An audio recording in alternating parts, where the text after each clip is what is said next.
Hi everyone, welcome to another segment on chapter 2. So we did demand, we did supply, we drew the curve, the demand curve and the supply curve, but now we want to look at determinants of demand, or in other words, shifters of the demand curve, or in other words, what can cause demand to change. We're talking about the whole relationship, the price quantity demanded relationship. The last point on my slide here says, note, we are not talking about changes in quantity demanded here. So I'm going to re-explain exactly what we mean before we look at the shifters of demand. So I've gone ahead and drawn a normal demand curve. You can see it's labeled D, the demand curve. And on the vertical axis, we always have price. And on the horizontal axis, we have quantity demanded. Keep in mind, that's QD, quantity demanded. And I've gone ahead and put a price, P1, and a quantity, Q1. So now I'm going to go ahead and show an increase in quantity demanded. The only thing that can cause an increase in quantity demanded, that means moving quantity along here, because as we go from Q1 and increase, that's an increase in quantity demanded. The only thing that can cause an increase in quantity demanded is what? And I hope some of you were thinking, well, a decrease in price. So if we decrease price, and now I draw my dotted line across to the demand curve, find my point, come straight down, and this is a new quantity, this is Q2, and it is indeed increased quantity demanded, because that's what we're measuring on this axis. In fact, I could put a Q little d, so we're very specific. That's increase in quantity demanded, and it's only due because there's a decrease in price. Now I'm going to ask you, what happened to demand? Was there an increase in demand? And the answer is no, absolutely not. The demand curve did not move. It still sits here. The demand curve is this red line that we have, and it shows the price and quantity demanded relationship over various prices. So was there an increase in demand? No. Was there an increase in quantity demanded? Yes, right here. Quantity demanded went up because price went down, and that's the only thing that can cause a change in quantity demanded. Now this section is all about an increase in demand. So we're going to take a second, go over to the slide and start talking about an increase in demand and show you what that looks like. Okay, let's show that increase in demand. What the heck is it? Well, demand is the whole price quantity relationship. So if you look at the definition that we've got written here, an increase in demand is more quantity is demanded at each price, and it's only caused by a change other than price. So let's show what an increase in demand looks like. Here we go. There it is. So it's just a movement to the right of the demand curve. Wait, let's see it again. If we want to show an increase in demand, that's a movement to the right of the demand curve. If I wanted to show a decrease in demand, then I could basically draw it like this, click there and come down here and put my little arrow in. That's a decrease in demand. That's it. Demand can either go up or down. If you remember that, you've got it made. So that means up is to the right and down is to the left. More quantity is demanded at each price, and it's only caused by something other than a price change. If ever you're given a price change, the only thing that can change is quantity demanded, and that was on the previous drawing that I just did. Okay, so now that you've got that, there's my increase in demand, decrease the other way. We're going to look at 5 points that are factors that change, that cause changes in demand. So the first point is called consumer preferences. So if tastes change, then demand changes. In other words, if people decide that they prefer a product en masse, then demand will increase for that product. That means the demand curve shifts to the right. It doesn't mean we move along the demand curve to get a higher quantity demanded. The whole demand curve shifts. So if people decide they love BC wine, then the demand curve for BC wine would shift to the right. If people decide that they like sushi because it's healthy for you, then the demand curve for sushi shifts to the right.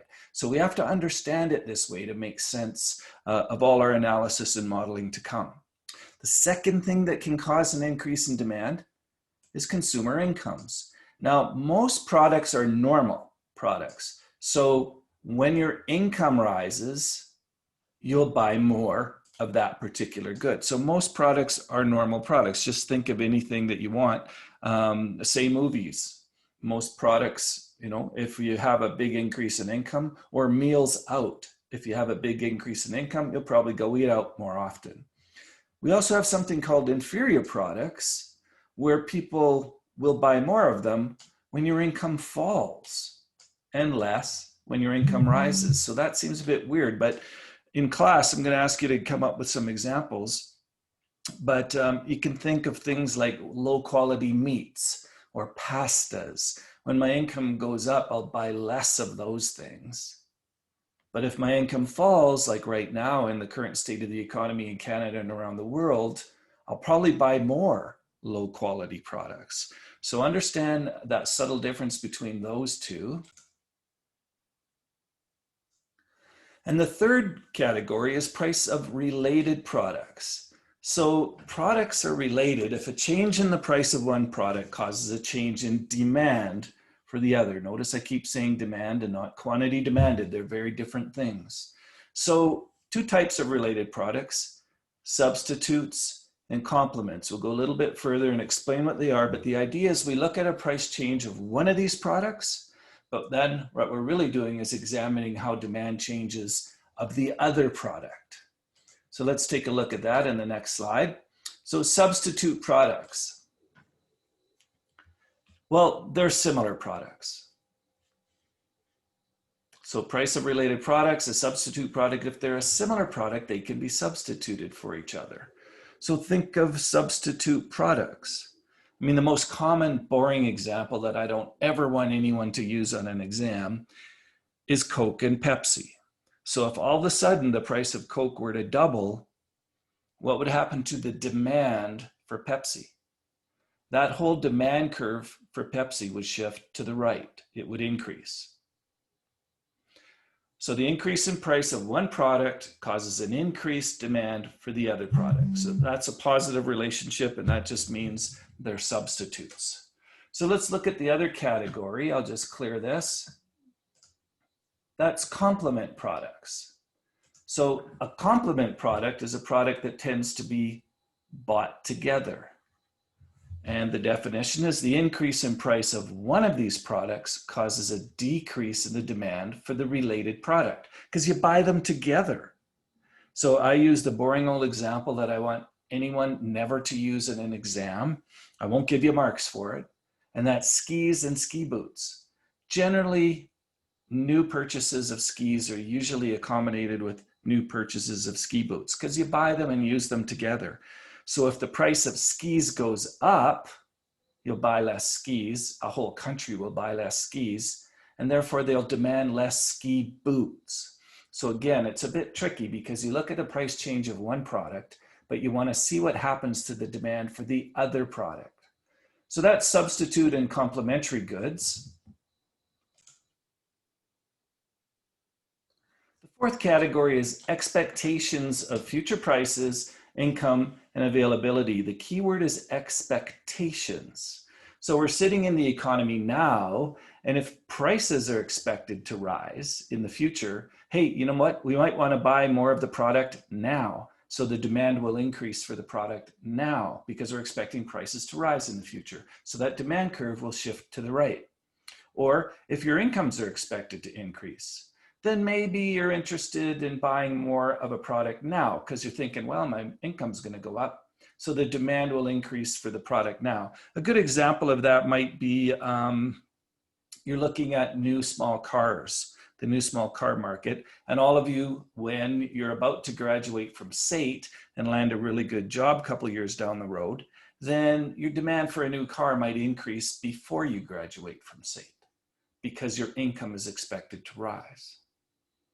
And let's talk about availability now. If goods expect to be scarcer in the future, chances are the demand for that good will increase now. People will buy more of it now because they think that there's not going to be much in the future.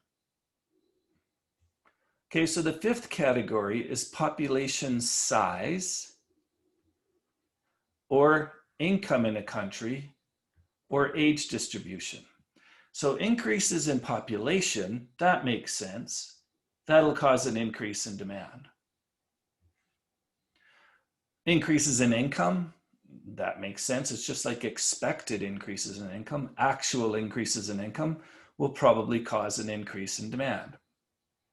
And then changes in age distribution affect demand too.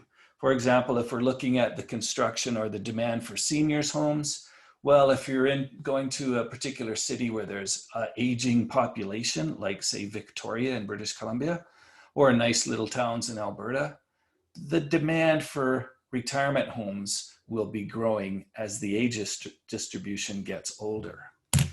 Now, we heard about ceteris paribus quite a while ago, and ceteris paribus means everything else equal. So when you examine one of these things, one of these factors that shift demand, you can't start saying, well, what if this changes? What if that changes? What if the other thing changes?